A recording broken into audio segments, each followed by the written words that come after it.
What's going on, everybody? Kalipa's Tech here, coming back at you with another video. In this video, we're going to be taking a look at the Alcatel Glimpse. Now, this is a really inexpensive entry-level phone. I got it at Target for about $40. And in this video, we're going to be taking a look at it and seeing what it actually has to offer. Now, before we go any further, I do want to remind you to go ahead and hit that subscribe button. It helps out the channel a lot.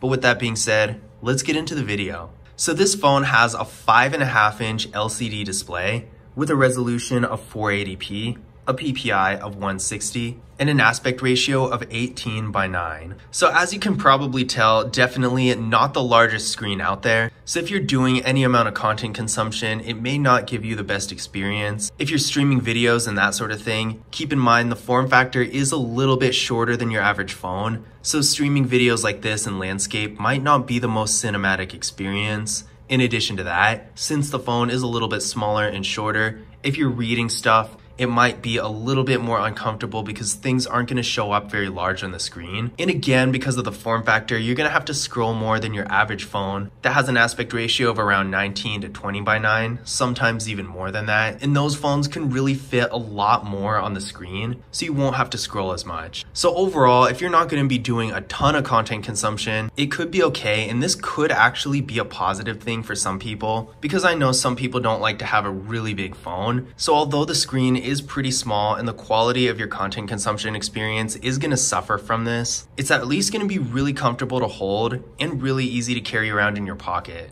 Now, this phone has 16 gigabytes of internal storage with micro SD card expansion. So if you're planning on doing a whole lot with your phone, I would definitely look for a different one with more storage, because 16 gigabytes is really not that much. Even for the average user, for pretty much anyone who does anything besides the bare minimum with their phone, this is going to fill up really fast. Now, you can use a micro SD card, but you won't be able to use a micro SD card for apps on this phone. So definitely keep that in mind if you're a power user, or not even a power user, just a regular user for that matter. 16 gigabytes of internal storage in this day and age is probably not going to be enough for you. Now, on the subject of storage, one positive thing about this phone is that it actually has Android 10 Go Edition, and this operating system takes up far less storage than pretty much any other. So as you can see right here, the system is only taking up 4.5 gigabytes, and that's really not very much compared to something like the regular Android 11 that takes up anywhere from 7.5 to upwards of 12 gigabytes, depending on the specific device we're talking about. So overall, even though you're technically not going to have very much storage at all, at least the system isn't so big that it's going to take up everything. Now, with all this being said, if you're just going to be using your phone for basic activities like sending text messages and making calls and really hardly anything else, then you'll probably be able to get by fine, especially if you have a micro SD card. But otherwise, I would look for a different device with more storage, because like I said, 16 gigabytes fills up real fast. Now, there's no wireless charging with this phone, not very surprising at all. I definitely didn't expect it. And we don't get a fingerprint scanner either. But surprisingly enough, we do get face unlock with this phone, which I wasn't expecting. Plenty of entry-level phones around $100 or less still have fingerprint scanners, but once you get into this price range,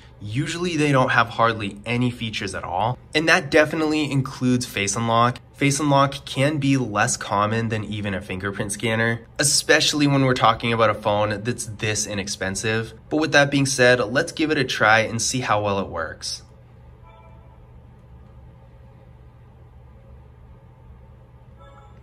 And there we go, one more time. And as you can see, it's real fast and responsive. Sure, it would be nice if it had a fingerprint scanner, but honestly, I feel like the face unlock is actually even a little bit faster in some situations, so I really don't mind it. Now, taking a look at the rear camera here, if you're expecting any kind of real nice camera features, you're gonna be disappointed with this phone because it only has a single camera here, and this camera is 5 megapixels.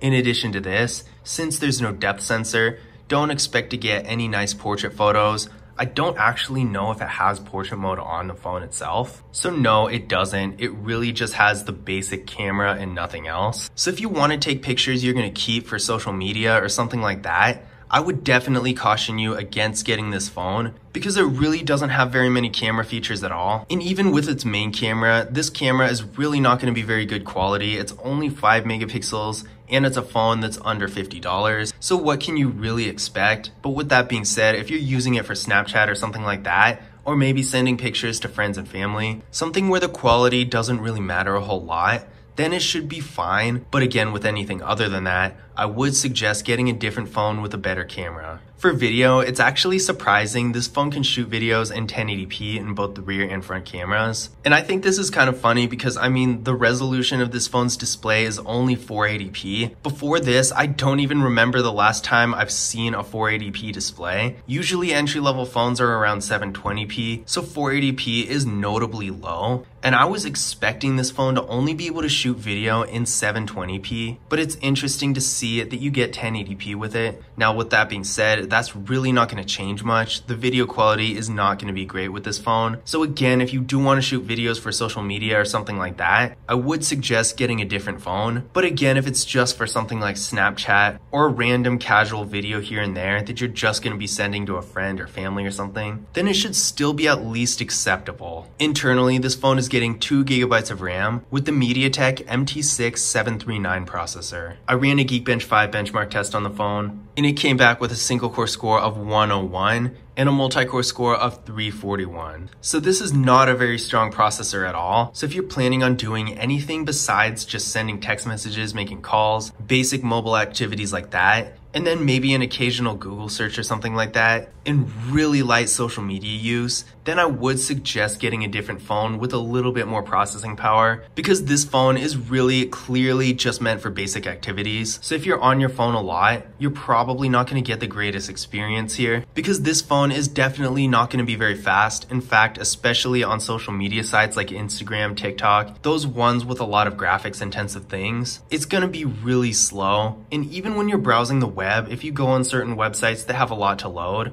it's not going to load anything very fast. But with that being said, if you're basically just using your phone as a phone and nothing else, then this should still be fine. For battery, this isn't looking too great either. This phone has a 3000 mAh battery that doesn't support fast charging. And while this isn't quite the worst out there, it's definitely closer to the bottom. So if you're going to be using your phone heavily throughout the day and just be on it a lot in general, I would recommend looking into a different device, because overall for heavy activity, this battery is probably not going to hold up the greatest. And down the road for longevity, with only a 3000 mAh battery, you're probably going to see it wear out pretty fast. Now, one interesting thing about this phone that you don't see in too many phones nowadays is that this phone actually has a removable battery. So if you pull on this little tab right here, you can just pop the back right off, and you can actually take the battery out. And in addition to that, this is where you're gonna put the SIM card and the micro SD card. Now, I'm not a fan of this design at all. I know several people have pointed out to me that there are some benefits to it, but I really just can't get past this. It's such a flimsy, old-fashioned design. But with that being said, it can actually be a good thing for longevity. If you want to get one phone and keep it for a long period of time, even though this phone has a smaller battery that's going to wear out rather easily, once the battery wears out, you can easily just toss it and get a new one, and probably keep the phone indefinitely for quite a while. Because while this phone feels really cheap and not the best quality, it is really sturdy, I will give it that. And I feel like besides the battery, most of this phone is probably going to last for quite a while. So overall, if you want a phone that has a lot of battery life throughout the day and you're planning on using it heavily, then this phone is definitely not going to be it. But if all you care about is the longevity in and of itself, then it still should be okay, because since the battery is removable, it's easily replaceable. So now that we've gone over some of the specs, let's take a closer look at the device itself. On the left here, we got the assistant button. I've never been a fan of this button, and especially on a phone like this that has a really weak processor, it's just even more of a nuisance, because if you accidentally press it, it's probably going to take quite a bit longer to close out of the assistant than it would with a higher end phone. I feel like this button nowadays is more or less obsolete. I mean, the assistant is controlled by your voice, so I feel like it should only be activated by your voice too. But I guess if you do like this button and you want quick access to your Google Assistant, it might be a benefit for you. On the bottom here, we got the microphone, the speaker, which look exactly the same. Most accessories nowadays prefer USB-C. I mean, even Apple is considering switching the iPhones from Lightning to USB-C. And if Apple's considering doing something like that, that's how you really know USB-C is important and so much more widely used. So seeing that this phone only has micro USB is too bad. But then again, this is like a $40 phone, so what can you really expect? But I don't really see a benefit of having micro USB instead. So that's something to keep in mind. If your current phone is USB-C, your cords are of course not gonna work with this. On the right side here, we got the volume key and the power keys. On the top here, we got the noise canceling microphone and a 3.5mm headphone jack, so at least it has a headphone jack. A lot of the higher end phones are starting to do away with them. Even in the realm of budget phones, I heard the Samsung Galaxy A53 might not have a headphone jack. Now, as far as I know, that hasn't been confirmed yet, so we don't really know for sure, but just keep in mind headphone jacks are slowly going away, so even seeing a cheap phone like this that has one is kind of a good thing. On the back here, we got the camera and the flash, Alcatel logo right here, and a Cricket logo down here. I will say I really do like the material of the back. It has an interesting texture to it, cool design, and it doesn't really pick up fingerprints even in the light. So in conclusion, my final thoughts about the Alcatel Glimpse. This phone is basically exactly what I expected it to be. Your typical $40 entry-level smartphone. It really doesn't have any special features that make it stand out in a positive way. I mean, it's probably the first phone in a long time that I've seen that only has a 480p display, so there is that. But again, that's not really a good thing. It has a really small amount of storage, and even though Android 10 Go does counteract this a little bit by giving you a tiny bit more storage back, it doesn't help a whole lot, especially if you like to do a lot more things on your phone, like downloading apps and stuff like that. It has a pretty low quality camera setup that doesn't even have portrait mode, a really small battery that's not going to have a ton of life throughout the day, and probably won't stand up the best to heavy use. And did I mention the display is really small? So overall, if you're going to be on your phone a lot, if you do pretty much anything for that matter besides just basic activities, I would avoid getting this phone. But on the other hand, if you're just looking for a phone to use as an actual communication device, sending text messages, making calls,